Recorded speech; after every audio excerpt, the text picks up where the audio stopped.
It's actually Talking Tech.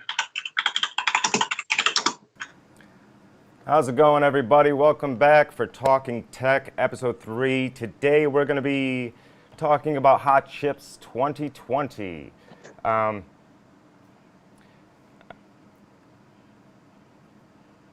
have this streaming right now. Yay, I'm moving again. Yay! Yeah, sorry guys, the NDI plugin is just like, for whatever reason, messing with us right now. But, Sorry for that finger I need to set on my bloody phone. Yeah, let me introduce myself. My name is Gregory, also known as Gregory's Brain. I'm the host for Talking Tech. And first, here we have Shannon. Shannon Robb. Shannon Robb, feel free to introduce yourself. Wrong direction. That's like saying I have Gregory over here. Shannon Robb, guys. Dude, my camera keeps going, ah! Hi, guys. I'm Shannon. I know some computer things and a lot of stuff I don't know. You know quite a bit. Don't downplay your knowledge. And Łukasz Lis, a.k.a. the Angry AMD Man. Yeah, thank you, thank you for having me. Well, I just like my AMD hardware. I'm rambling about it a little because it's not as bad as people say. I've been angry about it. I think that's where this nickname came from. I'm not sure. You've gotten better over the years, I'll give you that. But yeah, the topic of conversation today is basically everything that came out of Hot Chips. Not everything, but we're going to touch up on three key things. We're going to quickly overview the AMD Ampere A100, which is nothing like the consumer chips that we're going to get with the RTX Ampere series, the 3000 series. But there's a few things that we could take away from what they released during Hot Chips 2020. And then, of course, we're going to go into the new Intel Xe HP GPU architecture, which, once again, is nothing like the consumer chips that we expect to get sometime late next year, I'd imagine. And it's still based on the 10 nanometer node, though it's a revised 10 nanometer node. And then we're going to get into the Xbox Series X and AMD's underlying SoC that powers it. Very interesting design. So let's head right into it. First, we're going to just quickly go over the A100. Hey, Greg, can you please rub my camera? Because it keeps getting smaller. It needs to get bigger. I'm telling you, this NDI plugin, guys, unfortunately, we have to use Skype. It's the only one that works with for this type of format with the NDI plugin. And occasionally this stuff happens. It didn't happen in the last stream, but today it seems to be happening quite frequently, particularly with Shannon. But it's Microsoft. What can you do? Yeah, I mean, damn Microsoft. But then again, we're going to be talking about the Xbox. Not very much. So, well, and that's a very interesting topic, and I can't wait to get to that one. So starting off with the A100, I'm just going to give you guys a basic rundown from what I've gathered from it. And keep in mind, this is a compute GPU. It's really meant for deep learning, AI, inference. It's a pure compute GPU. Okay, so this is not in any means an indicator of what we're going to see from the consumer-grade GPUs coming out later this year. Well, in 10 days, which is the official reveal. But most interesting, what I've found, and I hope to see this change in the upcoming consumer GPUs, is the split crossbar for the level 2 cache. I don't know if you guys can see it on the screen. Could you guys see that? I'm just getting that thing. Oh, right, yeah, Łukasz is running off a getting that tablet. thing on the screen.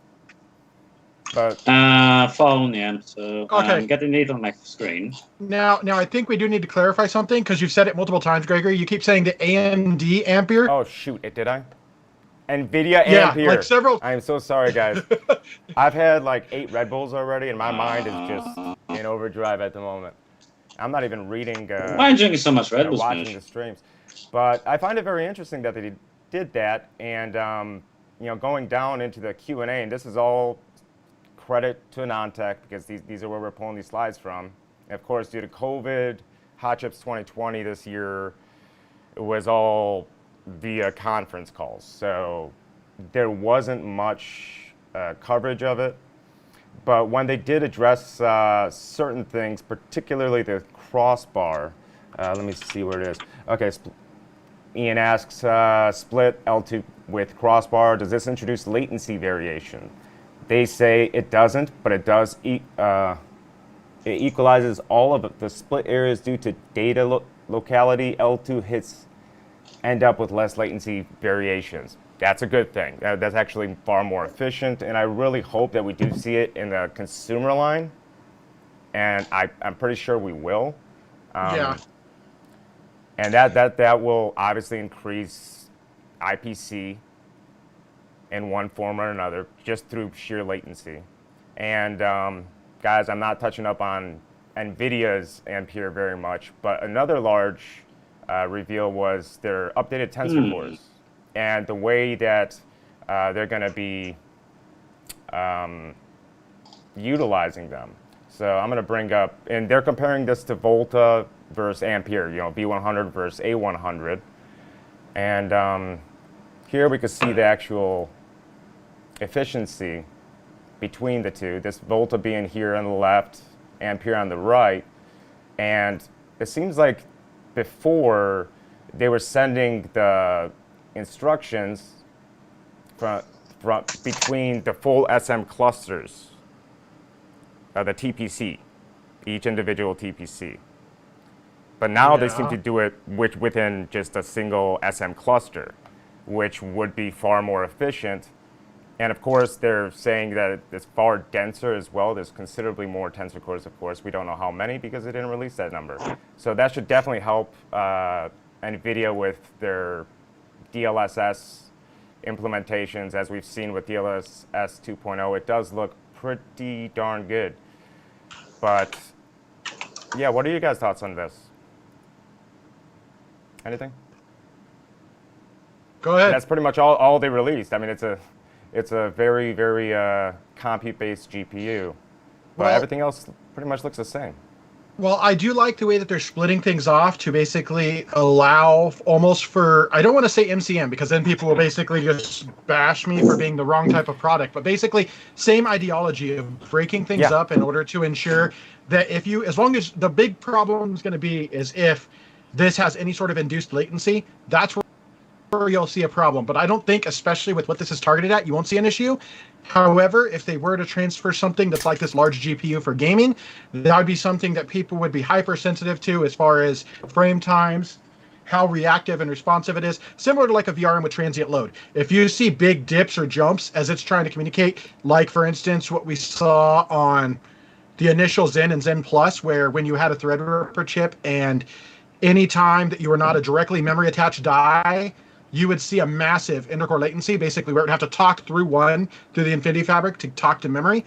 I think as we're splitting up to these separate modules and separate interconnects, it's good as long as you can control it end to end and keep that latency down to a point where it's not perceptible to the user. However, having all the transistors in the world and pumping out massive amounts of power and, massive amounts of performance, if you have big trade-offs in performance, where maybe a good example of this would be people who bought dual GPU cards like, let's say, GTX 295.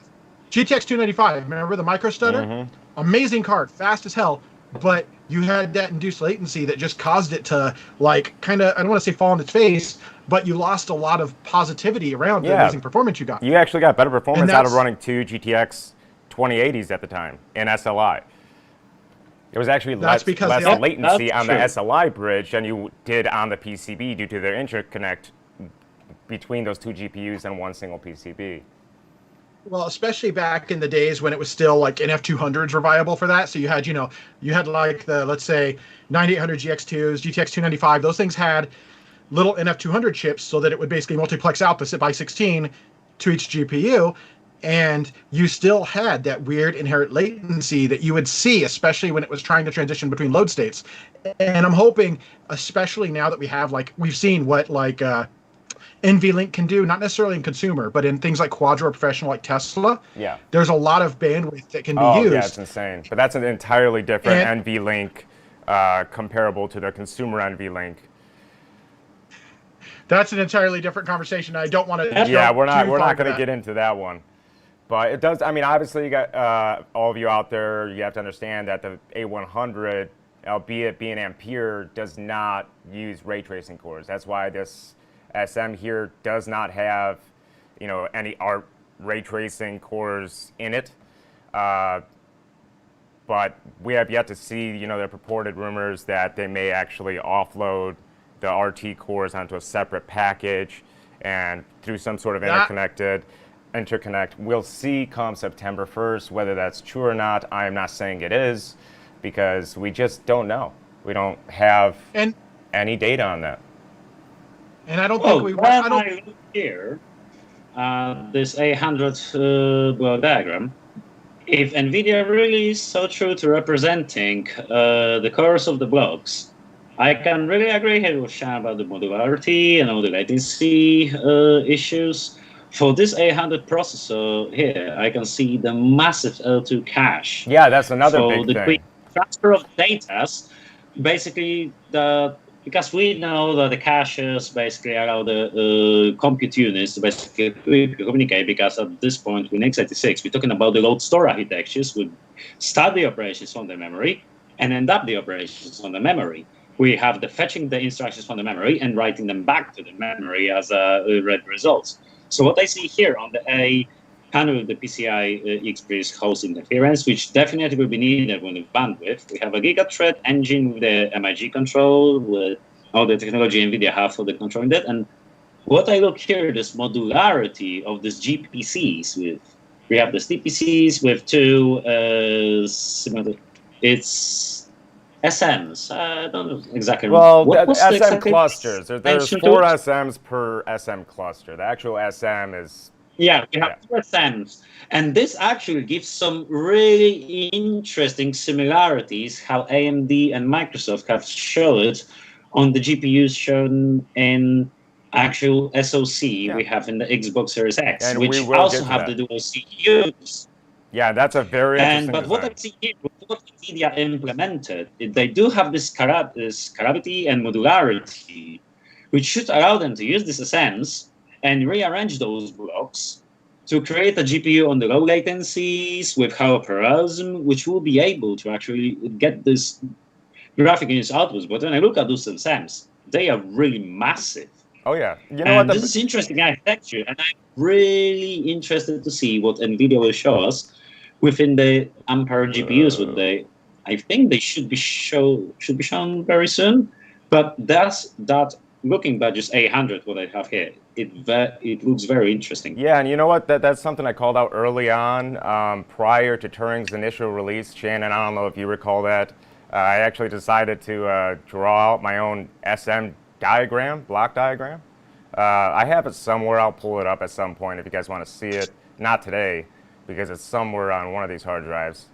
But they're using the biggest advantage that Turing had over Pascal, despite just the efficiency from the custom node from TSMC, which of course they're not likely to go this route for their consumer cards. It's likely to go to Samsung on their 8 nanometer node or 5 nanometer node. We don't know. They haven't disclosed that. But was the fact that they were able to split the integer 32 and the floating point 32 units separately, so they could, within any given warp, they could compute both integer and floating point simultaneously in any given SM cluster, which before it was one or the other. You didn't really have a choice. If it was floating point, it would run 2 floating point instructions, or however many floating point cores they have, per their warp scheduling. Greg, yes. Greg, quick pause. Are we streaming to YouTube? Because I can't find it. We are, but we're streaming to Gregory's Brain, not the official Talking Tech channel. Yeah, I'm just trying to keep an eye on the chat because I'm replying to people. Okay, Gregory's Brain. I'll find it. Yeah, that was an oversight on my part. I totally forgot because I started live streaming on Gregory's Brain many years ago, and I forgot there's a 24-hour kind of period. It's a probation period where they review the videos and your content before they give you I can see permission it. to Talking stream. Tech Ep3 hot chips. Yeah, so I wanted to stream this to Talking Tech, but our YouTube channel, but that'll have to be for next week. This is gonna be re-uploaded to the Talking Tech channel, nonetheless. So, yeah, guys, sorry, that was just an unfortunate oversight. But once again, back to what you said, Łukasz, it really came down to all their cache. They really changed the cache, particularly adding an level 0 instruction cache, and switching over from dual warp schedulers to a single warp schedule and a single dispatch unit. And let's be honest, for me, cache and focusing on cache, the cache hierarchy and the bandwidth latencies, this is where we actually should start looking. Because when we look at our compute units, which you have in the serial processors and the parallel processors, they are monstrous in the bandwidth they are able to be capable of, and amount of instructions per the cycle, and amount of cycle per seconds when we're talking about the in GPUs, 2+ billions, which is 2 gigahertz, and in processors for 4 to 5 billions, which is 4 to 5 gigahertz. And at this point, I think that the biggest limiters, because I'm looking here back in the time when we had the Celerons based out of the Pentium 2s and Pentium 3s, which had disabled part of the cache, and they could be 10-15% slower.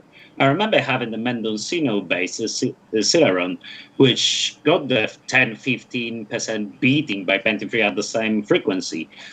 And in this case, and when we look how the Lodestar architectures work, they consider the RAM memory in the caches as the working space. And the closer you have the memory and the shorter the links and the latency is, the quicker they can communicate and load and store and fetch the instructions. So I think that for now, at least in my opinion, all the architectures we develop, we're looking at the better memory-to-memory operations, better latencies to the caches, larger and more responsive caches, as well as basically giving the processors and the logic compute units more workspace closer to them to execute all of those process much quicker. It seems to show up in Ryzen 5th generation architecture with this massive L3 cache. It's absolutely massive. Yeah, and that's exactly why I mentioned. And then we have this in RDNA and RDNA 2.0 showing that they start putting L0 and L1 cache within the actual ESMs, having their own little dedicated memory for both instructions and data, as well as now with the NVIDIA's own A100. When we're looking at this cluster, if, as I said before, if they represent the colors of those blocks accurately, then there's a lot of memory and a lot of cache in this architecture, which I assume is very beneficial. Right, and that's exactly why I wanted to start it off with just bringing up, the split crossbar of the L2 cache across the entire GPU, and hopefully, based on their numbers, they're seeing a huge increase in bandwidth overall. So we'll see if that, goes into the consumer GPUs, but we won't know that for another, 9 days and 23 hours or something like that. I don't know what the count is. Definitely exciting times. 10 days, 18 hours, 38 minutes, 58 seconds. Okay, so I was a little off on that. Yeah, I haven't checked it in a while. I just threw it out of my head. All right, so that's basically all we could really rely on as far as, what we could potentially see. We're not saying this objectively. This is just something that we're trying to break down and see what possible changes that could affect, just raw rasterization. As far as ray tracing, we still don't know anything, but that will be announced within 10 days and however many hours Shannon just said. I know it's rumors, but I do really hope that they move ray tracing off of the core, because I think that'll make it easier to divest to non-RT based cards. Yeah, and they absolutely can, because it is an ASIC concept. It doesn't need to be implemented within the core. Yeah. But the other part I see is it's also going to create a scenario where you can fit all of that normal rasterization hardware be able to beef it up, and you're not worried about saving space for RT because RT can be its separate component. Exactly. It'll be like Gregor, you were around at the initial like XTs and all that, where you had like math coprocessors you'd add onto the board. Oh yeah. Okay, so ideally, I would love to see something. I would love to see a modular concept like this to GPUs, and I'm really hoping someday we will. I mean, we've all seen the leaked pictures, of course. I just hope they don't run hot and you could passively cool them, because if I have to get a separate pot to cool an RT core, I'll be pissed. Go ahead, Shannon. Oh, God. What were you saying, Lucas? What were you saying?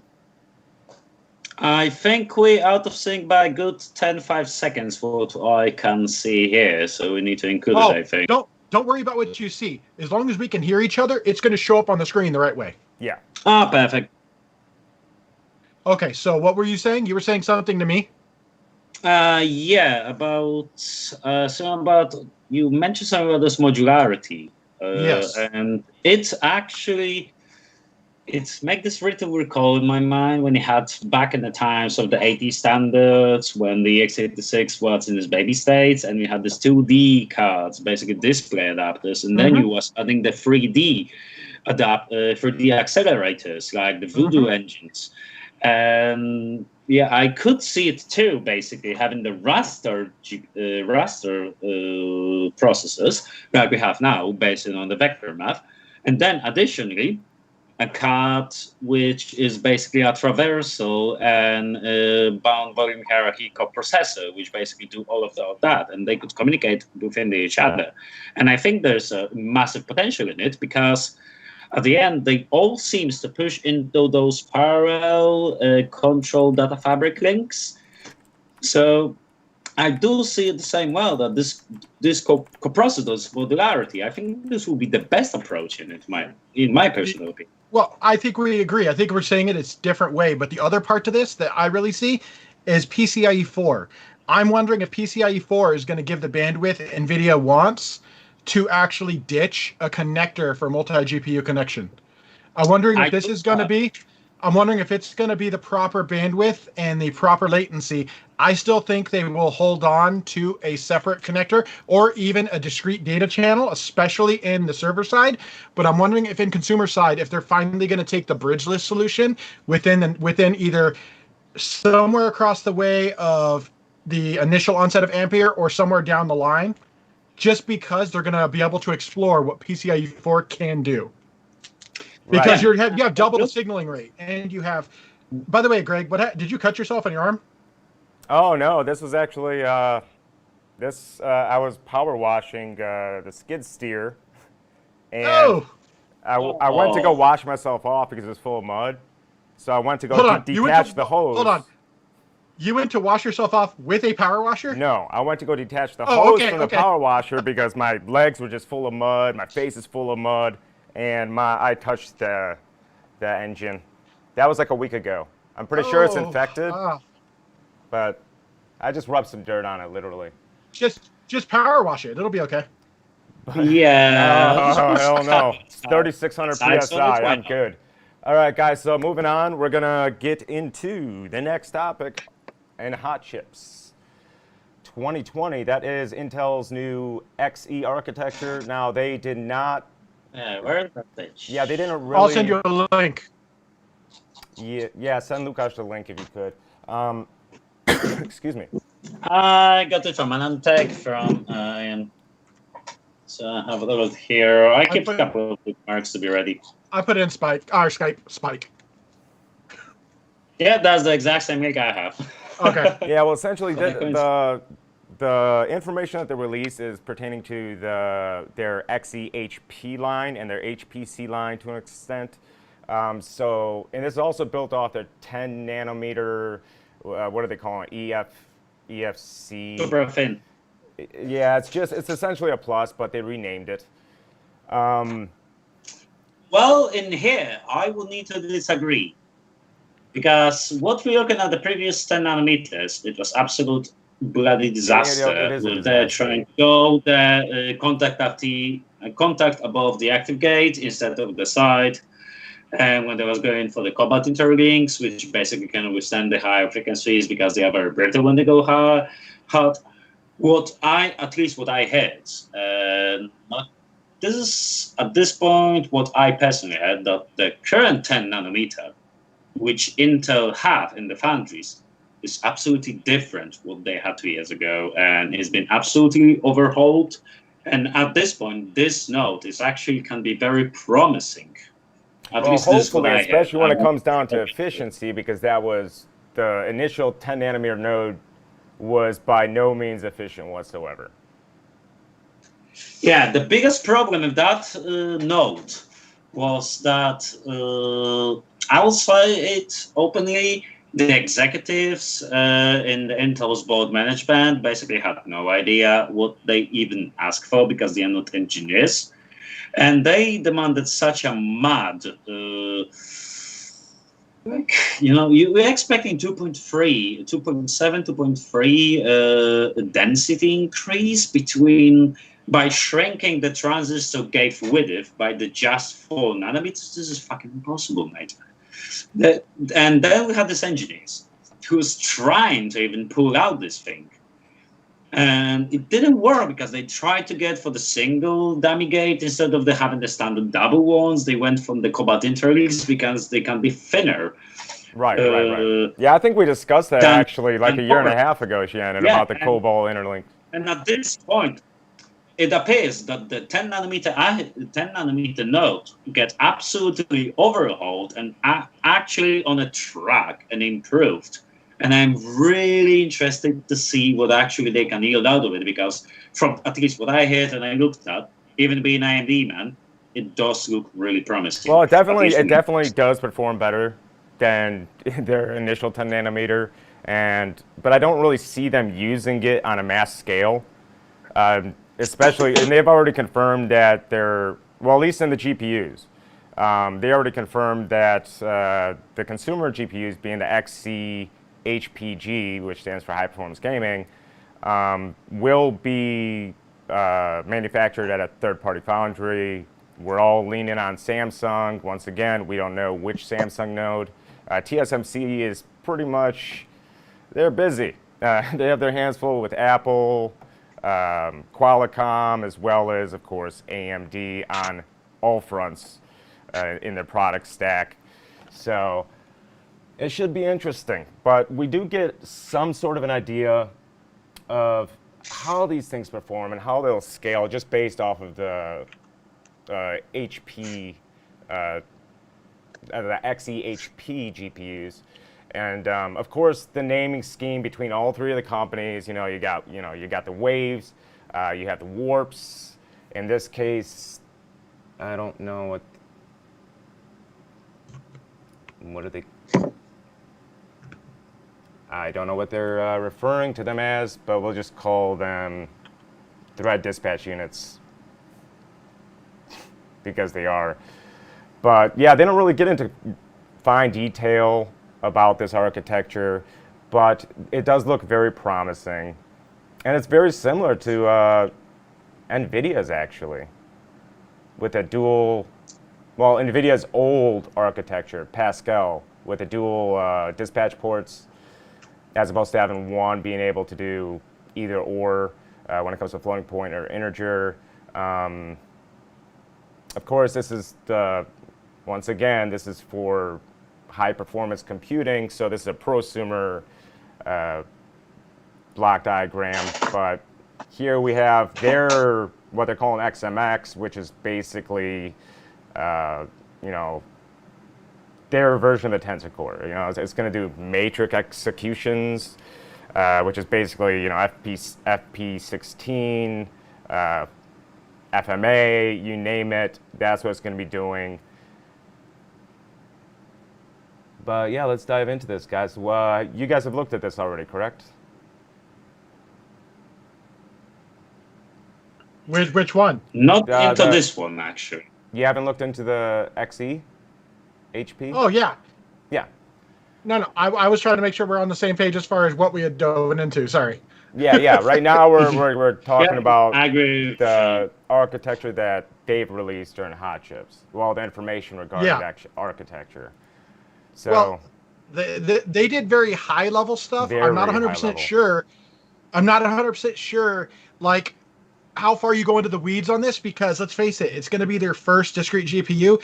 We really don't know Since what to expect. 25 years or so? When was the last Yeah, time what was that thing? I forget what the hell that initial AIC was that they had. I could probably remember I it if didn't I buy it. racked my Let's be brain. honest. I don't know if I care enough to remember it. I don't think anybody cares Let's enough to be remember honest. it. Intel Let's be probably honest. doesn't care enough to remember it. Wasn't it like PCI, I think? You know, No, let's I think it be was, honest about what we're thinking about the might have been XE at this AGT. point, because who actually manages the XE? Is the Raya Koduri the same person who had the absolute ultimate control of the Radeon Technologies group by the Lisa Su? He was responding directly to Lisa Su. Yes. And what this man did was bloating the Vega, which is basically, you know, I have the Vega 56 and it's amazing architecture, an amazing piece of technology.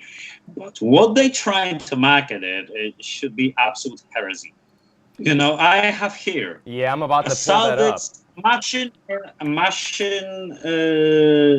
yeah, it's basically machine accelerator. It's basically AI accelerator designed to be a data center GPU, clustered in 4 of those bitches, and basically sent with one of the epics as a compute node for the server rack.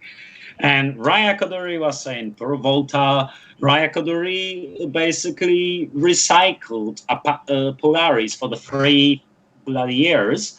And then when basically what he's supposed to deliver as a competition to NVIDIA, he failed at every one of it. He apparently went for the holidays. And then he started working for Intel. Yeah, and that was, actually, what do they call that? a year ago, when the Chris Rowe and the other 2 people, which was the pinnacle of the AMD market, they just left. So at this point with the marketing, because what I look at all of those slides about the XE and what they show, it looks promising, it looks interesting, and I'm very intrigued. But at this point, as far as Raya talks about it, I will say it can go both ways. Right. Yeah, it should be interesting. I'm going to be pulling up. I hope for the XE to actually work. I hope the XE to disturb the market and show. Because as of what they're claiming, of course, this has not been independently tested yet. This is just what they're claiming, you know, coming out of Hot Chips 2020. Of course, here's for those of you guys who have not looked into this, essentially they could scale it in between 1, 2, and 4 tiles on a single package for the XE HP GPUs. And they can work either as a single GPU or separate GPUs on a single 4-tile GPU if need be. And the interesting thing was the EMIB bridge interconnect, which Łukasz and I, we were speaking about it this morning, and he sent me the die shot because we were really confused because based on the scaling of it, and I'll pull it up right here. They did release some performance figures as far as raw floating point throughput. Wasn't it? What didn't they quote Ep.32? I think. Yeah. Yeah, they did. And these were peak numbers. That was a different article. I'll pull it up. I'll pull it up in a second. But we'll just for now we'll stick with. Here, I think this is the one you're looking for, Greg. I'll send it to you right now. No. I got it already. I'm just gonna switch scenes very quick so it seems seamless. Yeah, there we go. I promise we know what we're doing. Don't worry. We've got you guys. We know what we're doing. It's just you're in safe hands. We're just like all over the place sometimes when it comes to. Well, I think it makes it actually more juicy and more beautiful. That we're just like spontaneous about it. It just flows. Personally, I think it makes it more interesting. Makes it more juicy. That's one I got to remember. This is good. Yeah, business is definitely good. All right, let me. Crap, I lost that link. I'm just gonna pull it up right off AnandTech. All right, I need to shoot off for literally 3 minutes. I have a little phone call to make. Unfortunately, stupid stuff, but as I said, I've been working the whole week, and this is something I need to get through with. But I promise it's going to be only 3 minutes. Okay. Yeah, take your time. But Take your time. We're not in the middle of anything or anything. It's all good.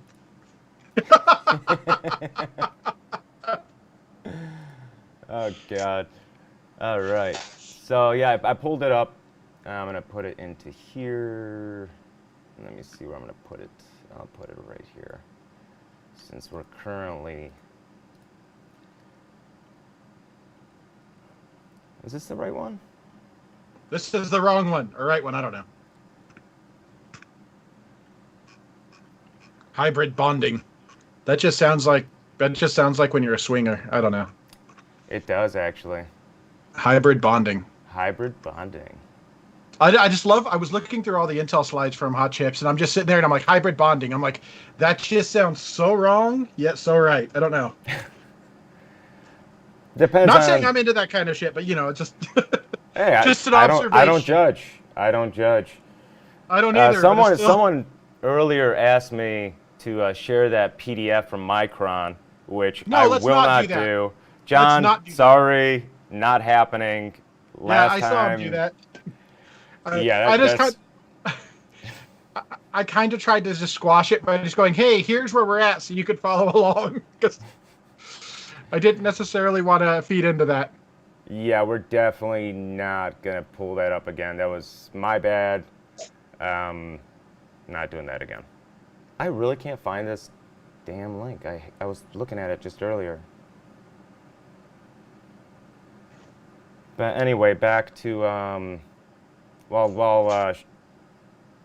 Łukasz is back. That was a quick phone call.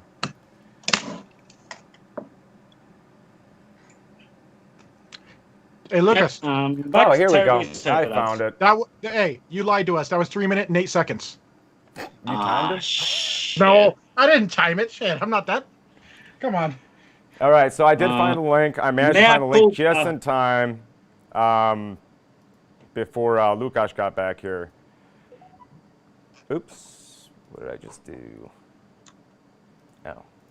Yep, I would say but this is their 1 tile, 2 tile, 4 tile XE GPUs, and I will pull up the diagram that you gave me earlier, and we will talk about the interconnect at, on the actual, between the 4 physical GPUs in the 2 tile and 4 tile dies in a second, but. Yep, I do see similarities in here, how our AMD implemented the Infinity Fabric interconnect bus, which is scalable data control bus. It appears to be a very similar approach to the connection when you have the interconnect in all the possible ways between all the chips, which connects the memory controllers as well as all of the possible buffers which fetch the instructions. And because of how the whole interlink is designed, what we've seen in the EPYC lineup by itself on the first generation, which was, for me, it was a prototype, a testing what they can do with the technology.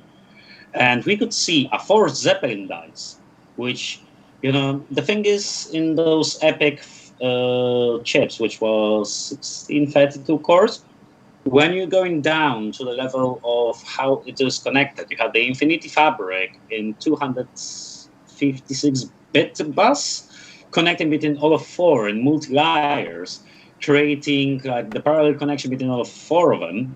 And you had single one of die in, for example, 1700X and 1800X. But because how they implemented this scalable data control fabric, they could connect 4 of those independent dies, being the independent SoCs, and create a form of the system of a chip which can cooperate and create all of those dies basically synchronized and working like they would be a one big processor, which is very interesting. And I could see that Intel have the similar approach with the XEMF and having up to 4 tiles, which also looks like AMD's approach with the EPYC lineup to have up to 4 separate SoCs cooperating together in the first EPYC lineup. All right. So right now, we'll get into the interconnect for a second, but this is per their own scaling demo, which was done on Linux. This is not in Windows. But here they're showing, their single tile GPU, their 2-tile GPU, and their 4-tile GPU with peak throughput, floating point 32 precision, that's single precision. And the interconnect between the 2 and 4 tile scales almost beautifully, almost perfectly, as you can see in this. Remember, there's one important thing. There's a reason that a lot of these companies do demos and tests within Linux, because imagine dealing with this through Windows Scheduler. Oh, please! Let's not you gotta come up with that, because I'm going to lose my ass if you're gonna talk about the Windows Scheduler. Please not. But yeah, here's an actual. I do believe these are PGA units. FCPGA, I think. FCPGA. Yep. But here you can see the 4 separate dies, and I will pull up the die shot so we could actually see the interconnect between them. Hell, I might as well do it right now.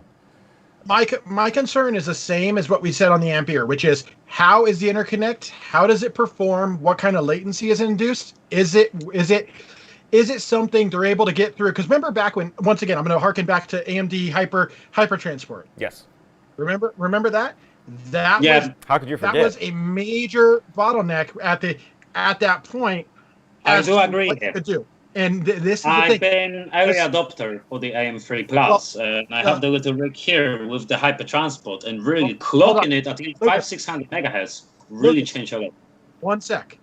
The thing is with that is my issue is how is this interconnect going to age? Did they build it out for scalability in the future, or is this something where they're going to have to reinvent the wheel every damn time they invent like a multi-chip module, like a single, let's say, SoC, or 4 SoCs built into a unit? How is that what they're going to be doing now? It's great if it works now, but the problem is if they have to keep re-engineering the solution every time they have a new one, that's going to start to cost a lot in R&D, which means because they're definitely going to have to widen it for sure as time goes on, depending on whatever improvements they make with their node. Well, yeah, the ring bus is saturated. That's the thing. Because the ring bus, if we see, I think the more cost of the ring bus, actually this latency start to actually climbing up, because the ring bus is a serial one. So at this point, same for the Intel with the Skylake architecture and the ring bus, at some point they won't be able to add the more cost because the latency will be just out of the bloody roof. There we go. That's the thing. I want to see how will it scale out, because scaling up is one thing, but scaling out, I agree. Because that's one thing that NVIDIA, I will give them credit for. When you look at like their new DGX products, they have specifically built hardware to handle the communication between these. But when you're talking about the central control unit, you're talking about a consumer product, you've got to account for every, I'm sorry, I'm going to use the term, but every cheap ass motherboard, all the way up to the nice motherboards, you've got to account for all of that. Which means you, like, for instance, no offense to people who buy budget products, but let's say like the, what is it, A320 or whatever it is, the 520, sorry, the new 520 boards.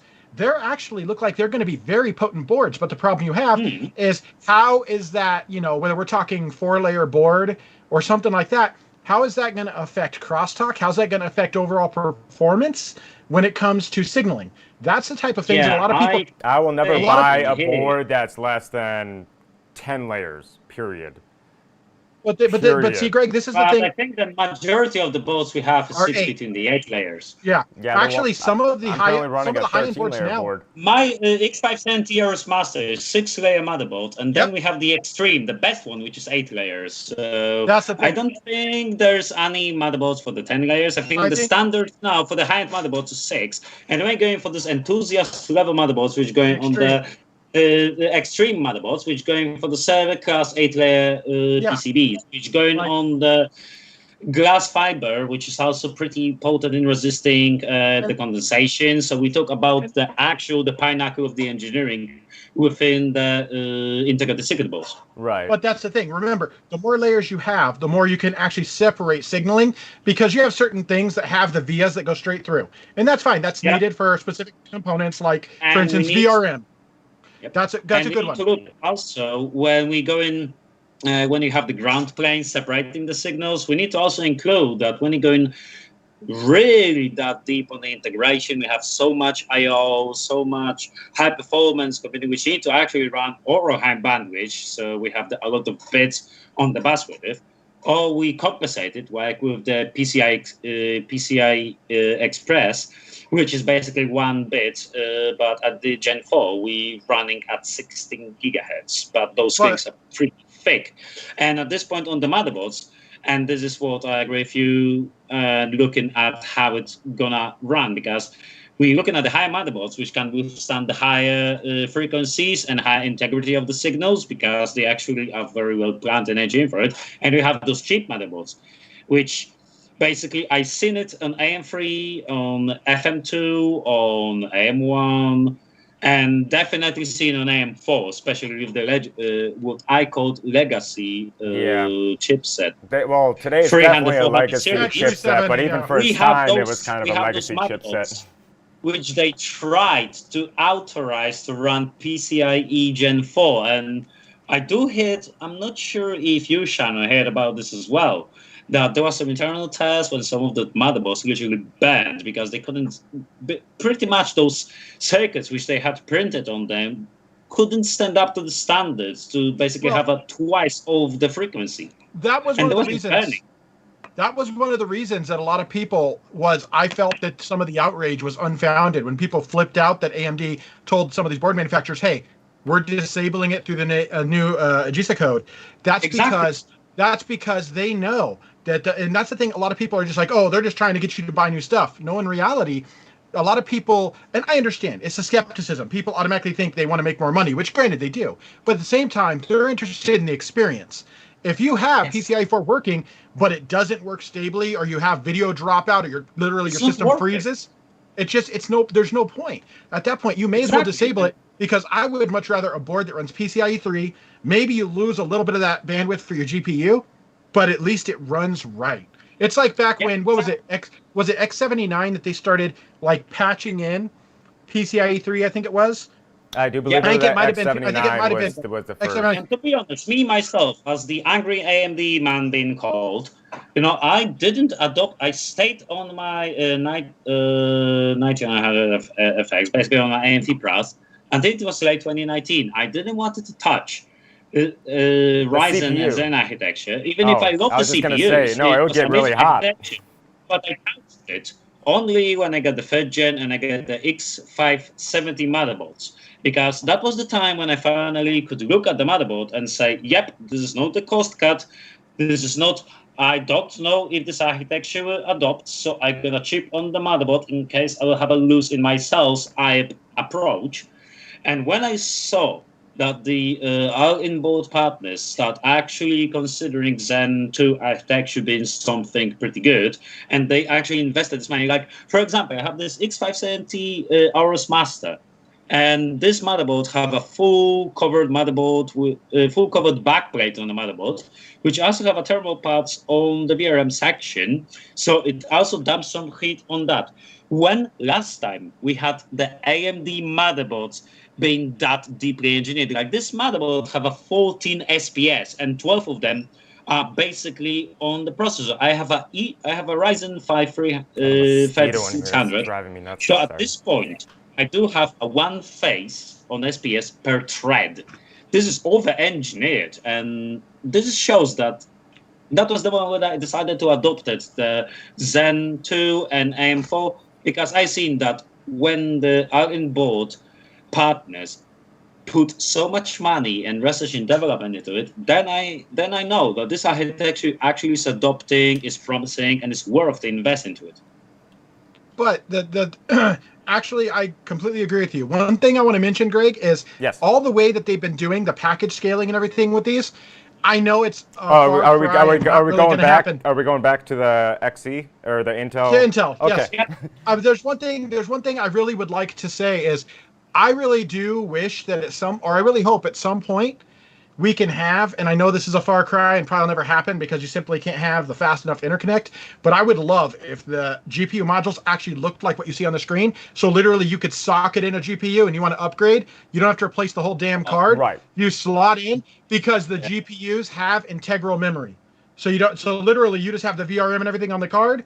You plug it in, put whatever cooler on it's going to be, and it's like I would love for it to be like a motherboard. I know it's a. I know it's. Well, I know it's a in this case, it kind of is. In a sense, but this is for HP. I know you're referring to consumer grade GPUs. This is like HP. This is like HPC stuff. This is not exactly really what any of us would ever really use or afford. Because I doubt they're going to be cheap. I would say, if you're going to XE and the architectures, I'm running through the sides. I spent roughly an hour. Actually, I spent more time on looking at XE than I was spending time on the Xbox chip, which is pretty funny looking at my nickname. But what I look here, it looks promising, and it looks like there was a lot of thought, a lot of engineering put into it, and I really wish a lot to it because we need the third player in the GPU space. It's duopoly is bad for the customer, is bad for the competition. We need a third player. We do need a third player, and thankfully Intel's stepping up to the plate as far as the GPU space is concerned. But this slide I have pulled up right now, for those of you guys watching, shows the scalability of the four tile GPUs being able to interconnect. Łukasz and I were talking a lot about this, I believe, yesterday. We still don't know what the interconnect is going to be between the physical GPUs. From GPU to another GPU. Because we talked about it yesterday. Yes. And I wonder what Shannon thinks about it. Because for me, if we're talking about those computers, because you said that each of the GPU units have 512 of the compute units in it. Yes. So I said each one of these. Oh yeah, you're talking about the single tile. Yeah, single tile. Okay, go ahead. So at this point, I was looking at, because we need to keep it running. We need to keep it saturated and fed with bits and enough data to actually process all of this. So what we speculated, and I wonder what Shannon thinks about it, that I would see that this interlink needs to be at least 256 bits at roughly 1.5 to 2 gigahertz to keep that data saturation. You can have the load and store. Are you talking about just the single 4-tile GPU, or are you talking about the multiple? I'm talking about the interlink. Between the tiles or between the tiles? Or between the tiles. Okay.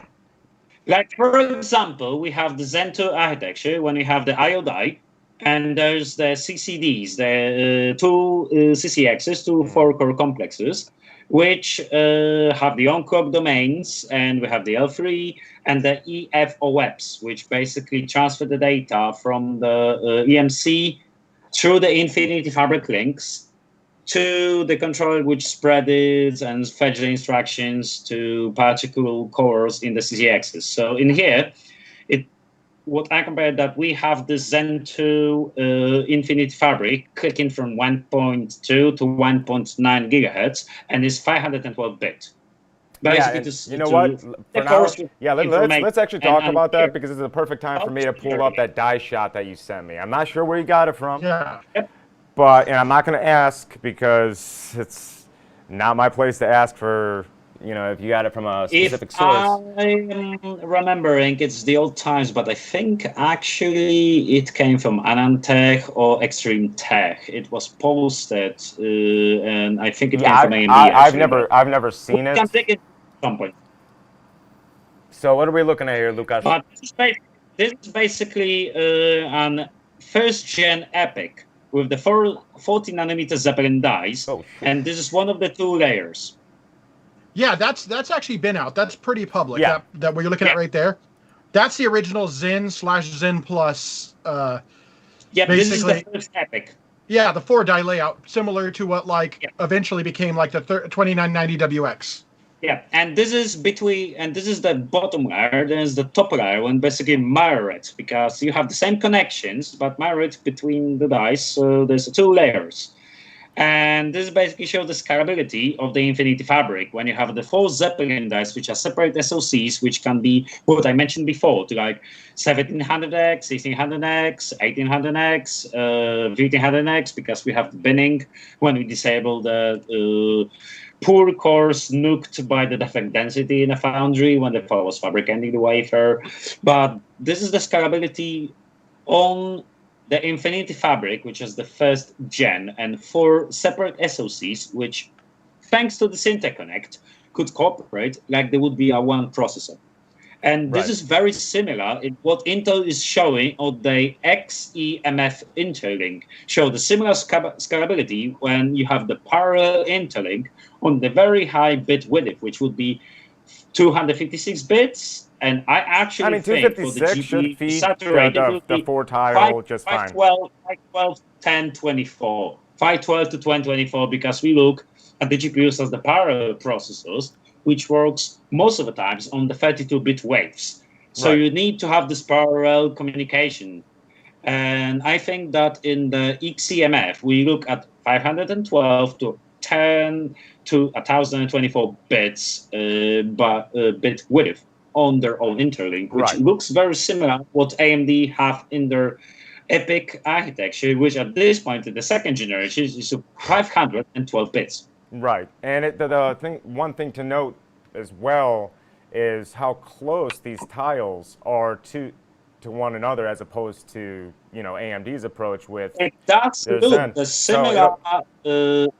It does look similar approach with the interlinks being based on the 10 to 12 layer substrate.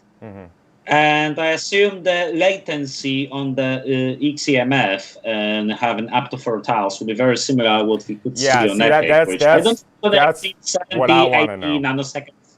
Yeah, I would really like to know how wide is the interlink when they're using the XEMF. I think from what I can say, because when you're looking at the Vega architecture, which they actually use in HBM, they have a 1024 bits. Right. And I assume that XEMF and the high performance that's also on die, so running. Yeah, it's running on HBM2 or HBM2E or HBM3, even its process of the validation. But at this point, we're looking at 512 bits at least minimum, because this is the parallel which we can push. How many 32-bit waves or vector instructions we can push at one time into the compute cluster? The wider bit width or the higher frequency depends what the application will be. Or we go in the Infinite Fabric like high bit width, but the lower frequency, or we go in the PCI Express, which is the much shorter bit width, but much higher frequency. It depends what will be more efficient power-wise, I think. But I think that at this point, with the GPUs, we look at the 512, 10, 1024, maybe even the 2048 bits to basically have this parallelism and as much 32-bit operands as you can push at the one cycle. Yeah, it'll definitely be interesting when more details drop. Go ahead, Shannon. Oh, no, I was just going to say, I think we don't have enough information on how. That's one of the problems, is when you have these kind of high-level overviews, there's a lot that's left up to chance. And that's where I'm really apprehensive to say, because, for instance, let's say a 384-bit bus, if you have something with the right overall speed, it will work for what we have, the needs now. The problem, like I mentioned before, is where I agree with Łukasz, is if you were to make, let's say, a 1024-bit bus, and you still were able to pull it off at a reasonably high speed, you'd have so much excess within that you could communicate in your GPU, and you could even shut some of that off. And then as things grow, you open that up, but you don't have to recreate the wheel. Exactly. Yeah, you basically scale it outward over the roadmap and generations to come. And that's why I was saying I do believe it's going to be minimum 512-bit bus, and I do believe it may be closer to a gigabit or a gigabyte. You still there, Łukasz? Yeah, Łukasz kind of the connection. Good old London internet connection. Sorry to anybody in London. Hey, I'm living off 4G in the middle of nowhere. Do you hear me? Yes, I could hear you, but you're good now. Oh, that's why it dropped. I just had terrible stuttering. Everything just freeze and. Yeah, you were frozen for us. Yeah, you completely froze there for a second. Yeah. But gentlemen, if you don't mind, I'm gonna stay for 1.5 minutes to refill my drink. I will be back with you. Shannon, Sure, start the timer. sir. What do you say? 1.5? And Gregory, Yeah. fix the connection. It looks terrible. Yeah, that's up to you guys. I'm okay. I want to make connection sure, you know, I seems mean, fine. Yes. yeah, connection with his is kind of come and go, but at least it's not as bad. It seems like it's holding up pretty well. Yeah, so far, and I'm transcoding to Facebook. Right now, I'm at a 9,000 kilobit per second bit rate output. You realize that Facebook can't support that, right? No, I know. That's why I'm transcoding to Facebook, and I brought it down to 4,500 kilobits per second at 720p. But for YouTube, I think. Okay, so I was gonna say, I think even Twitch is one of the highest, and they're like 6,000. Really? Yeah, I think Twitch will let you up to 6,000. This is interesting. That's terrible. What's that, Łukasz? It's interesting because the old quality which I have on my phone is absolutely dropped down. But when I look on the YouTube video on the Gregory's brain, it actually looks alright. I'm not really sure what's going on. So yeah, your phone had like a bad connection. Yeah, but plus you're also using that same connection with a string. Let me just see what I can do with it. In case you ever wanted to know what a Pringles can sees when Gregory uses one, there you go. There's other references I could have made, but that was the safest. I appreciate that.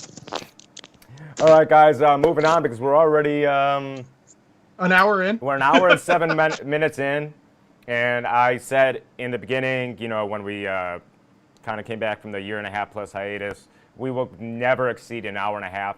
So we still have a lot to talk about. We're moving on to Microsoft's Hot Chips 2020 review of the AMD architecture powering the new Xbox Series X. There isn't there's some things to take away from it, but they were very discreet as to what they were going to release as far as AMD's I'm breaking.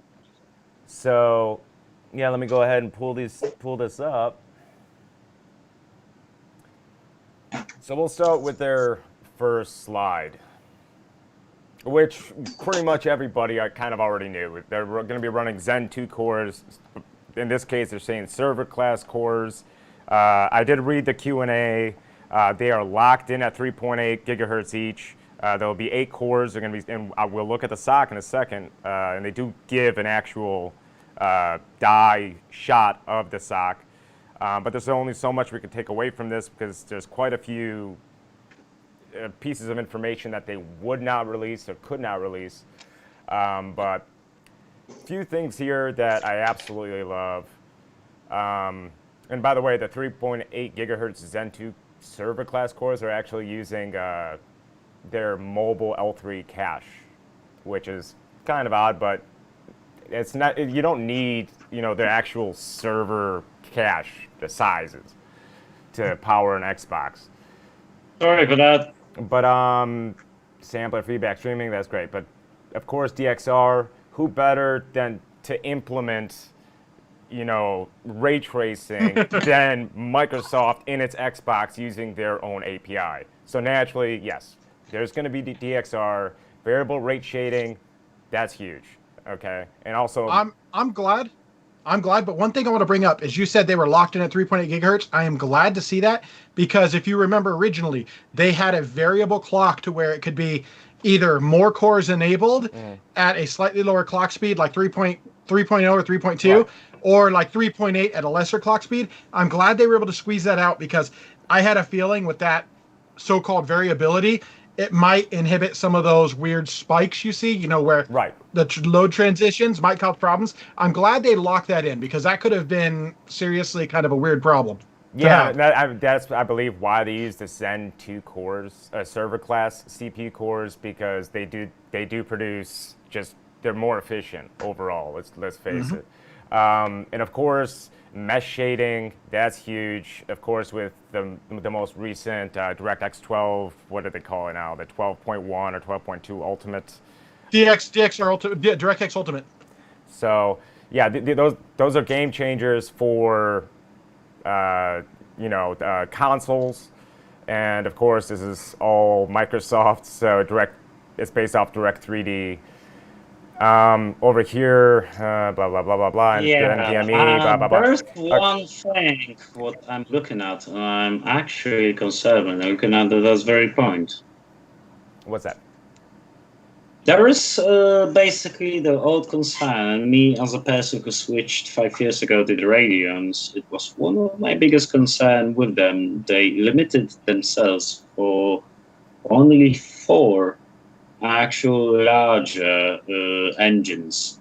And I look at Xbox Series X GPU diagram, and I can see. Yeah, we're gonna get to that in a 4 second. engines again. But yeah, apparently this is 8K capable. That doesn't mean it's gonna render games at 8K. It just means right here it says HDMI 2.1. It can play on an 8K 60 hertz screen if you could afford one. This is, I would say, this is 4K 60 FPS, 60 hertz capable GPU engine, and nothing above that. Yeah, I think it can. HDMI 2.1. I think it can output 8K. As far as rendering, yes. I'm betting it's going to be, honestly, I'm going to be honest here and say, even with a semi-custom SoC, I think this is going to fall right around 4K 60 hertz for optimized titles. Right. But I think otherwise it's going to be like a 1080p 1440 upscale in order to reach a 4K 60 output. Right. Because when you look at don't get me wrong, 8 Zen 2 cores are very strong. It's a very potent CPU. But when you look at the overall die size of this unit, there is something. Yeah, 360.4 millimeters squared. That's a pretty small die when you consider. We're looking at 20, I think, GDDR6 controllers. Yes. There's so much parallelism. Well, I mean, it's powering the GPU and all 8 CPU cores. So, yeah, that's quite a few. And I'm sure this is not a cheap. I mean, they even said it. This is not a cheap stock to make. No. As far as I look at the diagram here, we're looking at the unified memory controller, which can be capable of feeding CPUs and GPU units at the same moment. Right. But when you look at it, with the fact that it is 15.3 billion transistors, that's the whole SoC. Right. Think about how many billions of transistors you have on a Navi GPU. Do any of you remember that? You're talking about RDNA 1? Yeah, like 5700 XT. Let's take that. Okay, so for the Zen 2 8-core chiplet, we have 3.2 billion. Well, let's talk about RDNA 2. So what I would say, though, for the GPU, we're looking. Like a the thing is, this is C, because you're looking at Zen 2 and Zen 2 core. So at this point, I would say that for the GPU, RDNA 2.0 GPU, we're looking at 9-10 billion transistors. Well, the thing you got to remember, a 5700 XT has a little over 10 billion transistors right now. Yeah. Yep. So is that card? How many games can you run full 4K 60 on that card? Not really many. Okay, now we're going to have RDNA 2. So that's going to add, let's be honest. Let's say a respin, so RDNA 2. Let's give it a lot. Hold on. Let's say, hypothetically, on the high side, to go from generational gap, you're going to take, let's say, 35% performance gain. That's going to put you within, and that's I think that's shooting pretty high. That's shooting very high. Looking at, let's say 30% for a round number. Yeah, like the overall performance. So performance per transistor. Instructions per code, we say 20-25%. Well, here's the. So what I'm talking. That sounds possible. Yeah, I agree. Well, here's the interesting about this particular sock. It's not a standard TSMC 7 nanometer node. This is they call it the TSMC N7 Enhanced. It's a proprietary node, much like NVIDIA did with Turing with their 12 nanometer FinFET N NVIDIA. It seems like they're doing the same thing here. A custom photo mask optimized just for the side. Yeah, this is specifically made for Microsoft's Xbox. It's a special node developed by TSMC for Microsoft, and I doubt it's going to be cheap, especially given its size and the density. But we'll get into the SOC block diagram very quick. Here we can see the Zen 4, or Zen 4. Zen 2 cores. Zen 4, Jesus. No, I meant to say four Zen 2 cores on top of another 4 Zen 2 cores, as we saw in the die shot. Yeah, that does look, one of those CCX blocks, it does look like the mobile Zen 2 Reno. It does look exactly like that. So you have it does look like we have a Zen. I do believe they actually confirmed it is Zen 2 Renoir. CPU block connected to absolutely customized GPU block just for the Microsoft. Yeah, and the GPU Sorry, Greg. Greg, I couldn't hear you. Go ahead. Which part? What was I talking? No, because when he was talking, you were trying to say something. I totally. And I didn't hear you. Oh, I was just saying. Again. No, I was just saying it's just very interesting when we get to the GPU itself. When we take the compute units into account and compare them against RDNA. Because Microsoft said that they have the server core Zen 2s, but when I look at the Zen 2 core caches and everything, that does look just like the Reno APU. X blocks with 2 4-core CCXs, 512 kilobytes of L2 and 4 megabytes of L3 does sound like the Reno APU, but that's the only thing what is the same for the Reno APU. As for the GPU block, this is something which does not look like any RDNA or GCN. This is absolutely customized, and I think it's customized with the Microsoft's involvement to it. Yeah, Microsoft actually, and we'll get to that in a second, they did put a lot of work in, in conjunction with AMD. They worked together to make this a truly custom SOC, especially on the GPU end. So, yeah, they say 26 active dual compute units, which makes it 52 CUs overall. Yes. Because I mean, that's just the way it is. But at this point, RDNA was the same way. 52. What's that? Because when they call them dual, do we actually can't count them as the 52? Because at this point, this is the speculation. That's what was driving me nuts yesterday. Was going back and reading reviews and how they would list the CUs, and then I would see, the actual the block diagram of the architecture. And I was doing the math. I'm like, some are listing them differently. Gregory. Yes. Just look at the scalability, which you look at this point right now, this block diagram, you have the GPU diagram. I'm very happy you put it on the screen. Just look at the second and the fourth engine. Yes. The last dual CU, dual compute units, is grayed out. Yeah. Like it would be disabled. Yes, that's what it looks like. Does it count that we have the even larger scalability in it? Do we actually can add more CUs? Can we actually extend the general performance and scalability of it? Because that is interesting. What we see that we have the 2 CUs, it all count to 52, but can they go to 54? Can we actually I'm sure they could, 56? but this may be because it's such a custom node. It could be the yield reasons to just disable two. Yeah, but I think here, actually, that Microsoft is slightly letting us know that this is not the biggest chip they can make, because the 2 CUs are grayed out. That'd be interesting.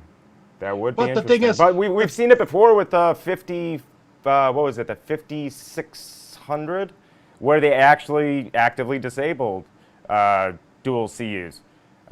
For bidding purposes, just to ensure that they meet those yields no matter what.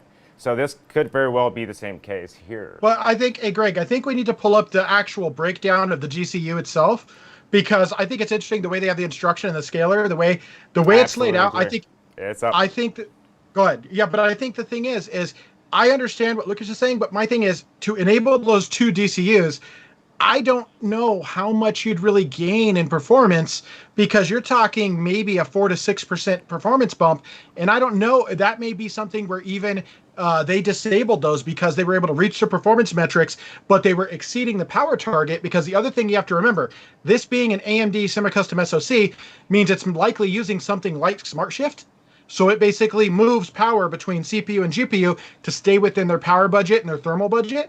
This could very easily be something where they go, you know what, these two extra DCUs are actually taking. And that's one thing they refused to acknowledge was the TDP of this SoC. I think that's because it's variable. I don't think, and this is me speculating. Exactly. That's why I think what you're onto, you may actually be onto something. Yeah, Shannon, I think you're on point on this one, so please continue. But my point being is that they probably look at the overall thermal solution that they have, which, let's face it, you have a single exhaust fan going out the top, because all of us have seen the Series X by now. It literally is just a ducted unit, and it goes around both sides. The board has shown a through board cooling, at least in some of the initial patents I've seen. It has a very unique cooling solution, which tells me this might even be a dual-sided substrate where they have substrate on both sides with potential. I have the same idea. Yep. My question would be, if they're cooling it on both sides, obviously this is going to be a tightly integrated, very tightly packed chip, which means when you're talking about, even if it's a few watts, cutting those two DCUs could possibly pull a few watts off of that GPU and make it to where those CPU cores could easily. That might even be how they were able to get the locked 3.8 gigahertz rather than, 3.2, 3.4, whatnot. They might have been able to give up that power envelope out of there, still reach the performance targets they had. Shannon, it is also but I do agree with. This is what you just said was literally what I was thinking as well, which is very interesting. So I wonder if you can evaluate on the point which I want to raise now about the PlayStation 5. Like, we had the Microsoft showing of the die, but still Sony no was word from Microsoft. They didn't show, but they have the custom controller. We have the Tim Sweeney basically bragging that they are like a decade ahead of what we have on our little desktop boxes. I wonder, because there was something hints in the AMD pattern patents about it just going short. Do you think there's any slight possibility that actually what PlayStation 5 will have will be 3D stacked? Well, that's the thing. It's tough to say. It's tough to say if it's something like the Favreau stacking, like what Intel shows for Lakefield. It's tough to say if it's going to be an architecture. By the way, I love Favreau. Because the only good thing about 10 nanometer. We're looking at the Vega, and we're looking at the Zen approach for the scalability and modularity, and we look at 2.5D stacking, 2.5 stacking, which is basically on a planar. But we also had the TSMC in 2018 bragging about going 3D stacking, and in some specific applications up to a factor of X1000, basically 1000x performance more out of, because the Intel links on the 3D stacking are so short. So I wonder, because Microsoft with the Xbox, they try to be very vague. Those blocks don't look exactly at the size what they actually are when you're looking at the shot of the die. Yeah. It looks, all of it, like being like a bit of a black box, a bit of trying to do it, not reveal too much. But we do see that when Microsoft trying to be really hide the cheesy details about the new SoC, Sony didn't really tell us much, and they tried to hide this die, this package what they have so much, and we had so much hints in what TSMC does, and AMD does, on the patents and the technologies they develop. That, what do you think? There's a slight possibility they actually went for the 3D stacking on that die. On the package, and they don't want to reveal it because it's just basically a big thing what they want to reveal when the product actually drops down.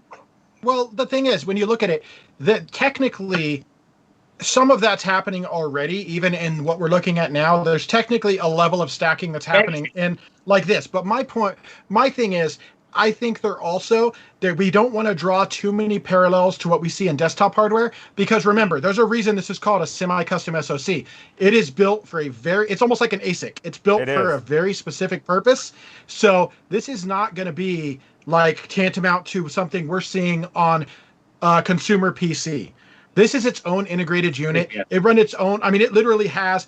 That's why people are like, oh, well, computers get viruses. I wouldn't my even call console it doesn't. semi-custom, Shannon. This is full-on custom at this point. Well, the thing is, looking at the console. but the chiplets aren't. The chiplets are still just box stock, like I almost said Xeon, but you get the idea. Like they're server grade chiplets, so it's not. But I get what you're saying. It is a fully custom overall chip. The thing that we've got to keep in mind is that this runs a lockdown OS with very specific instruction sets. It does not need to be. If you were to take and try to put Windows on the thing, it would be an absolute shit show. It would be bad. All right, guys. So we basically speak about the application-specific system, but because they all run those consoles on the x86. So we're looking at the fact that we get in the x86 hardware, which is application-specific, as you say, designed to do the gaming. And that's advantage consoles have had for years. Just for it. Yeah, this is interesting point, Shannon, you have just raised about the being application specific, and I think there's a lot tomorrow look into it when they reveal more, actually, because this is very interesting how they design these architectures now, being the more modular, more building blocks, and be more like specific to their own tasks. This is really interesting how this market develops, at least my opinion. Guys, because we're already getting into where we at now. How long? We're already at basically an hour and a half at this moment. All right, so let's start wrapping. Let's just run through some of these quick things, very quick, and we'll pick it up next week with another episode. Probably pertaining to something totally different. No, it's okay. But Greg, sorry, we get into the weeds on some things. Yeah. It just kind of happens. Oh, I know. Believe me, especially a year and a half ago, some of these 3.5 hour live streams, I couldn't do it. Well, that's the thing. If we didn't stop it, what would happen is literally this call to get through this podcast and to get through everything we probably wanted to talk about, it would have taken us probably 3, 4, or 5 hours because we would have stepped out of bounds on every single one of them. Yes, absolutely. Yeah. So let's just run through this very quick, and we'll call it a day for this episode. But one thing I want to note on the slide right here, which is the actual dual compute unit, is that they're able to launch 7 instructions per clock per compute unit, which I believe in RDNA 1, they were able to execute 4. Yep, am I right? 4. So I mean that's a huge change. I mean being able to 2 vector ALUs, I believe they were only able to execute 1 that's vector ALU. That's 75% improvement that's per huge. Cycle, but which it's interesting. Yeah, that's a huge improvement. I really want to see this architecture to actually drop down, because what we hear, at least from my sources and whispers, is 25% IPC improvement. But if you're going for 4 to 7, we're going to 75. Yeah, that's a huge improvement. But we also need to know how well it scales. To see this architecture actually get real time and real world tested, because the claims, Yeah. So and of course, I have a question. Yeah, go ahead. Well, we have Andy just put PC Master Race, and I replied PC Console Race, and I feel like it's this might be a new Master thing Race, by the way. But yes, CE Master. Jesus. No, I'm just saying, like when you look at it, these consoles, they've constantly been moving toward remember back when PS3 was a cell processor. Yeah. Then they moved up to the initial Jaguar APU, and now this is going to be technically like. This almost feels like it's going to be something similar to, what was it, 4650G2 or whatever it was, 4650G or whatever that OEM specific APU they made recently. This almost feels like we're moving closer to actually being a desktop PC, and so it's almost like PC but without console Windows. Race. It uses its own.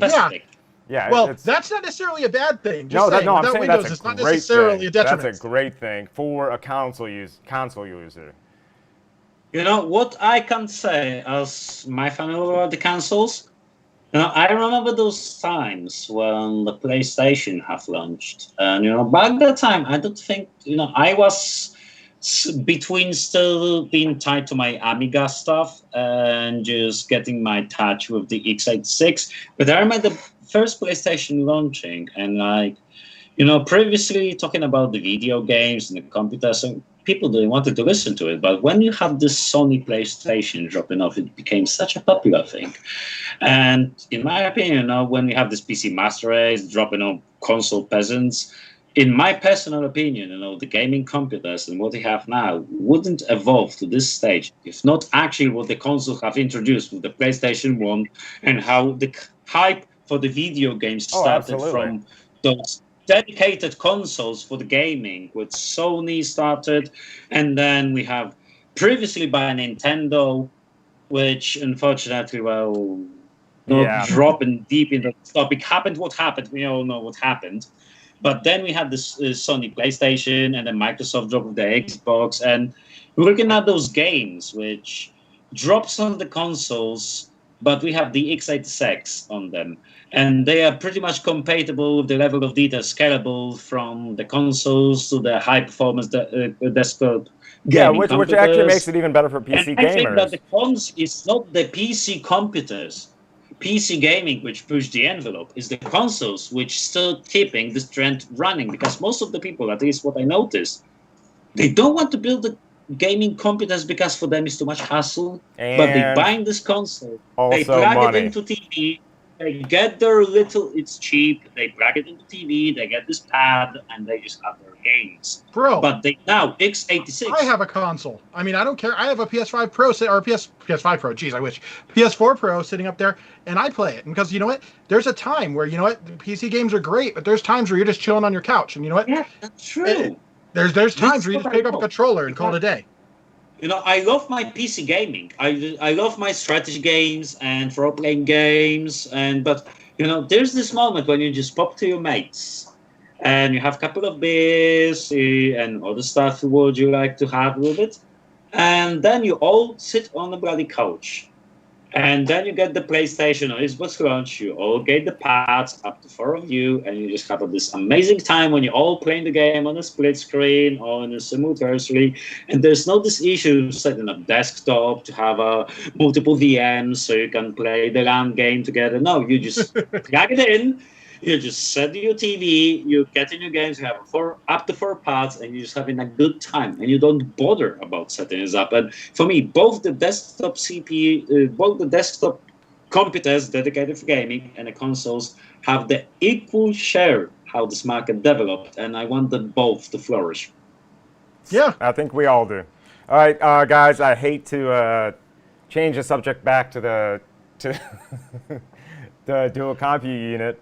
But we'll just go over that because I want to get to the ray tracing portion, and then we can wrap this up for today at least, because I don't know where we at in time at this point. 1 hour, 31 minutes, and 36 seconds according to YouTube. That's great. So we're a little over. It's fine, but it's going to have 4 SIMDs, single instruction, multiple data compute units, and 4 scalar ALUs, 32 scalar floating point 32 fuse, multiply, add, divide per SIMD, 128 per dual compute unit with data sharing.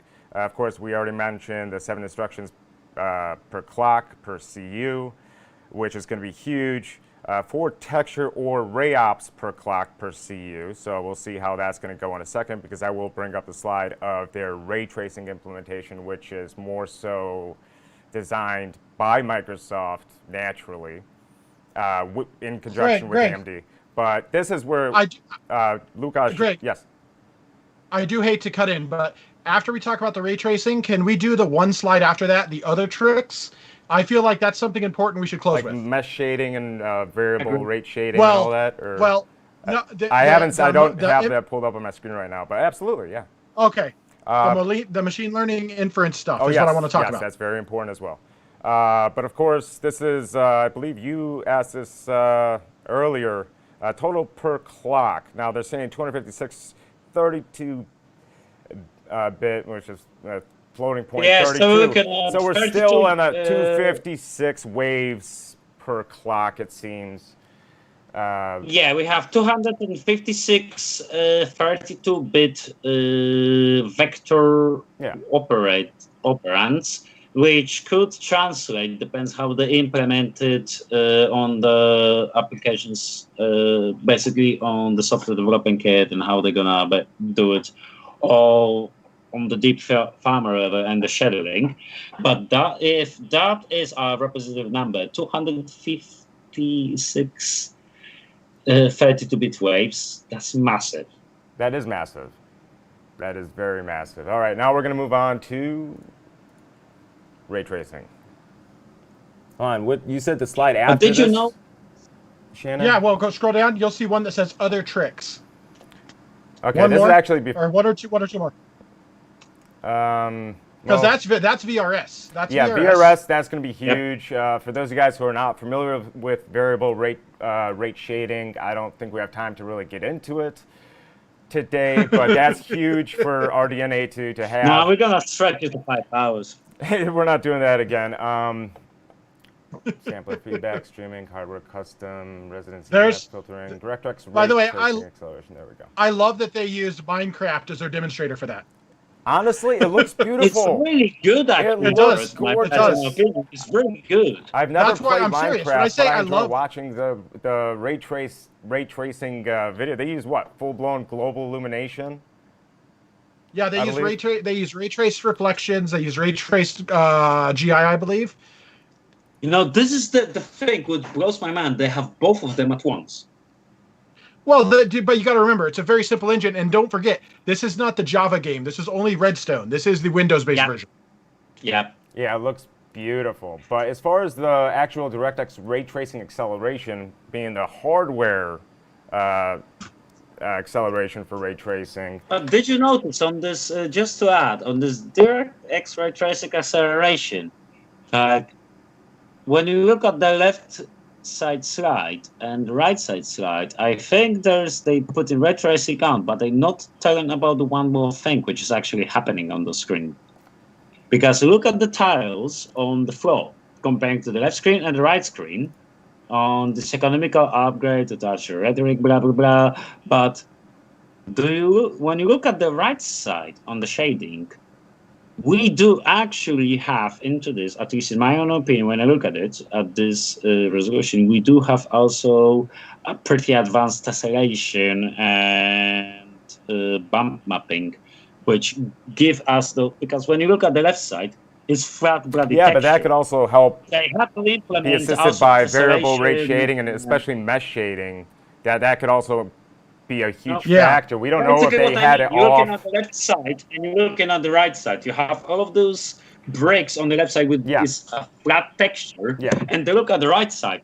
It's all tessellated. Yeah. But it's not variable. But it's not tessellated though. It actually looks like it's part of VRS. It looks like it's selective shadowing. Exactly. Almost like an ambient occlusion of some sort. Almost like a form of occlusion. It does look like that. It does look like it would be tessellated, and we have all the bump maps, but it's still, when you look at it closer, what you just said is I wish. Because of course Hot Chips 2020 was done via conference calls. These aren't high resolution images, so for those of you guys watching on YouTube or even Facebook, these photos are very low res. So, but I see exactly where you're coming from, Łukasz. But Shannon, I do agree with you. What you say, this is what it just basically look. It will be very high level tessellated, but then again, look. I do agree with you. Look at the wall behind the torch. There's no depth. Yeah. That's what I'm saying. Exactly. So they had all of this variable shading, what you just mentioned, and it's just like, I think this is so efficient and so fast to calculate, but at some point they give such a depth and effect that it can fool you even on such a screen. So I think this is great technology, and I'm very eager to see more of it, actually. Same here. I think it'll be interesting. But, it's very interesting. I think at some point it can be groundbreaking. I see the other trick slide down. We will get to that soon, Shannon. But I'm going to bring up... No worries. I pulled up the DirectX ray tracing acceleration slide. Basically, these numbers, guys, you really can't work with them because there's nothing to compare them to.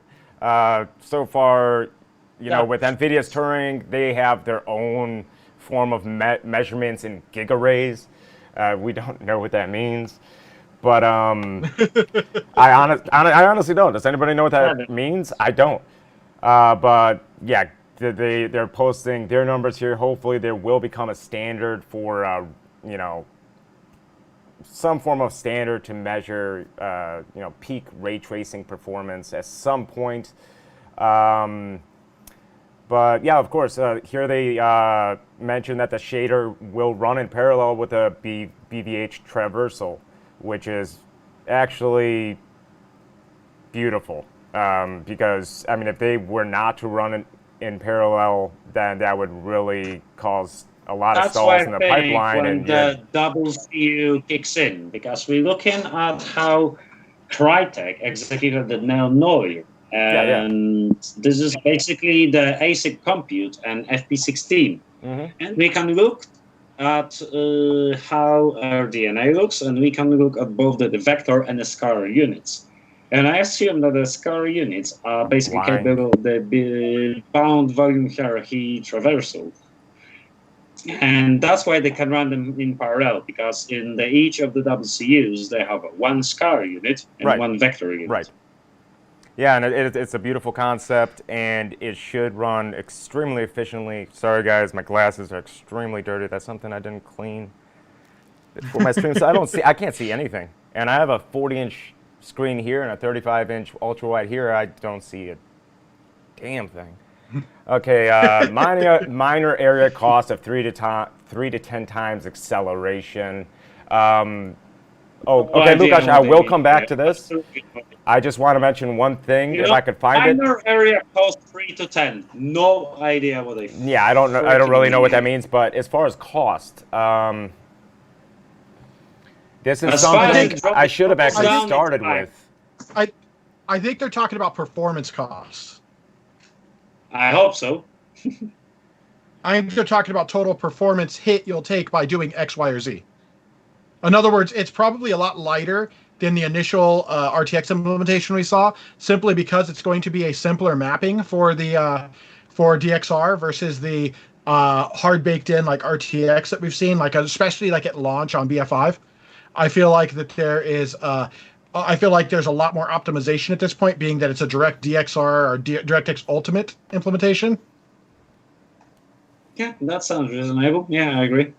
Now, before we get to that slide that you mentioned, and that's where we'll close it off with, I wanted to pull this up. I should have pulled it up earlier. Łukasz, should see it. You know, Moore's Law, cost issues. But, due to the node being a very custom node, and you can see they pretty much maintained the same die sizes sans the Xbox One S over the years, right around 360 millimeters square. But yeah, this node, admittedly by Microsoft, is very expensive compared to previous SoCs used in previous generation models. So don't expect this to be as... We don't know the price. They haven't announced it. But they admit it right here in the slide. Higher wafer price and lower yields, of course. That's where, you know, those two CUs being disabled makes sense, just to improve yields. But overall, yeah, these are not cheap SoCs to make. So not at all. Definitely not.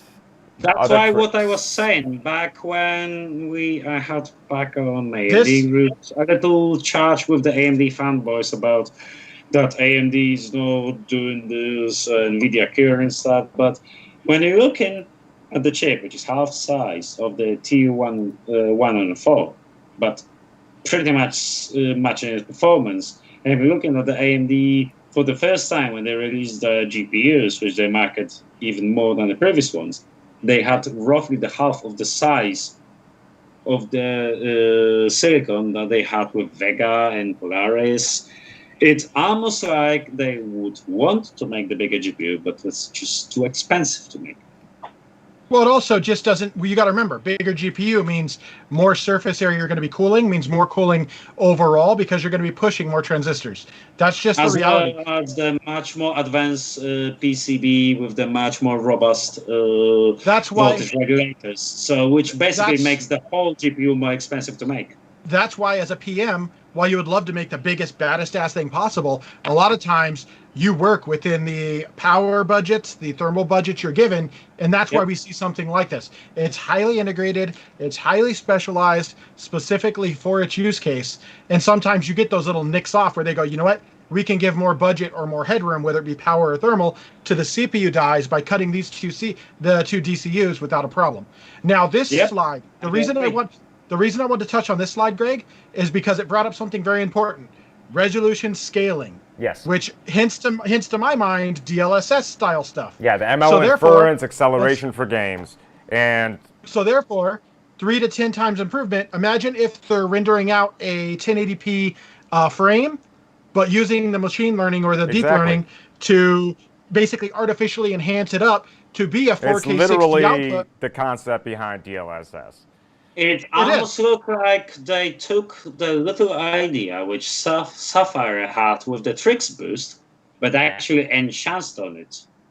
Basically, but at the end of the day, they have dedicated machine learning hardware and machine learning, I think more importantly, machine learning software that is finely tuned for this specific purpose that is going to allow this console to perform and punch well above its weight class simply because they're using, I don't want to call it software trickery, but it really is. It is. To create a beautiful image on the screen, when in reality, you don't have the hardware to actually produce that image. You're just tricking it by allowing the software to rebuild it. And we've seen it with DLSS 2.0. It has improved.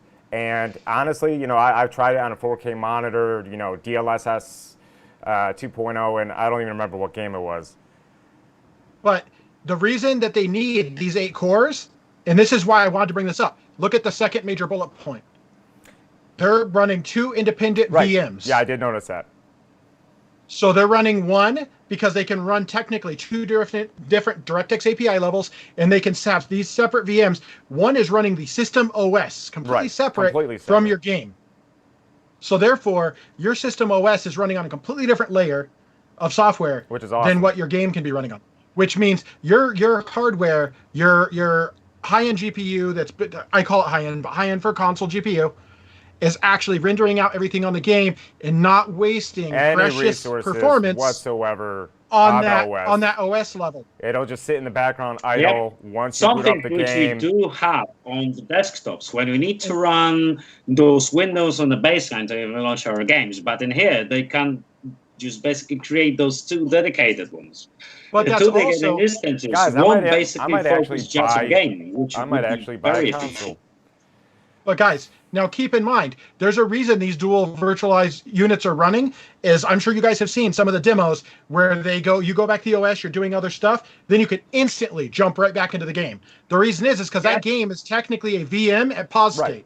So you're telling it, hey, hold on, and that VM's just sitting idle, and you can go back to the OS, you could talk to friends, chat, do whatever the hell you're doing, then open that game back up, and instead of waiting for the loading screen and that crap, it's already running. So this is going to be similar. This is similar to like what you see on a tablet or smartphone, where you can tab between apps and boom, you go into one, and you're as long as other stuff hasn't occupied that space, it will open that right back up instantly. And this is something which you cannot really have on a desktop because at some point you need to drop the process into the tray. No, you just need more RAM or Linux. I have 32 gigs, but at this point, if I'll try to, for example, run 2 instances of the Lineage 2, very old MMORPG that I was playing, unfortunately, whatever I try to do on the Windows 10, there will be one window, I can run 2 games in a parallel, but only one of them will be getting full frames, and the second one, whatever I will try to do, gonna be like run in the background. But I think that this might be the problem with the optimization of the software in itself. If you were running them, something like that. We're not gonna have it on a console. It's gonna be all parallel. But if you were running them on Dockers or containers, like you see in this slide, if you were to take and run individual VMs and run that game, I think as long as you have hardware pass through, I think you would be able to get full performance or similar to what they're pulling off in Xbox Series X, but even with more horsepower in a direct PC implementation. Yeah, but as I am not using VMs and I'm just running on the instance of Windows 10, it unfortunately needs to set one of the tasks as the main and one set on the tray. And this is something quite revolutionary, what Microsoft shows with the Xbox Series X, that you have these two VMs which absolutely separate, and you don't have these drawbacks in this performance. It's all running at the same moment, which is amazing because you have the instant response when you switch a bit of tasks. Well, don't forget, and Windows 10 now includes an actual container you can run. Like you could run native Linux within Windows 10 now. That actually is a thing. And they built that in Windows 7 as well. I have the Linux subsystem Windows 7. I had the module for this.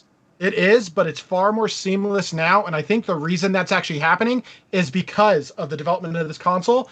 Because at the end of the day, you are creating a heterogeneous existence where basically they're still trying to push the OS so that it's the same interface between all of them. While it is massively cut down, I think we're starting to see some of these features crop up in Windows 10 simply because of what they've done within their console lineup in order to enable this kind of activity. They do look to integrated that, yeah. They do look into integrate all of this into one single ecosystem, which would be much easier for the game developers to basically program to, because you don't need to look, I need to do the separate optimization for the Xbox and to PC. They just make the game and it all works in the same ecosystem. We just have the level of data scaling. Yeah, I mean, I agree. All right, boys. Greg, go. You need to power wash your arm. Oh, no, dude, I'm good. Yep, you need to that power wash your arm. That does kind of look infected, doesn't it? It looks rough. Drop it to a machine. I mean, I showered. I've never put Neosporin or a Band-Aid or anything. I just let it ride. It looks disgusting. Whatever. It's nasty. I've had worse. I've had worse, believe me. I tend to do stupid shit and hurt myself all the time. But guys, thank you so much for joining me in this conversation. It was an awesome conversation. Well. Thank you for having me. Oh, absolutely. We'll do it again, of course, next week. And I'm not really sure what the topic's going to be next week. For sure, we're going to be covering Ampere quite a bit 2 weeks from now, 2 Saturdays from now. And for all of you guys tuning in, thank you for tuning in. I'm sorry about the issue with the official Talking Tech YouTube page. That will be remedied next week. There was a 24-hour hold on it because I have yet to live stream, and that's just the YouTube policy. So once again, Shannon, it's been a pleasure. Łukasz, once again, been a pleasure. Awesome discussion, guys. And everyone, thanks for tuning in, and we will see you guys next week. Topic undetermined. Take care. Bye-bye. Bye. Have a good one. Bye-bye. Take care, Lucas.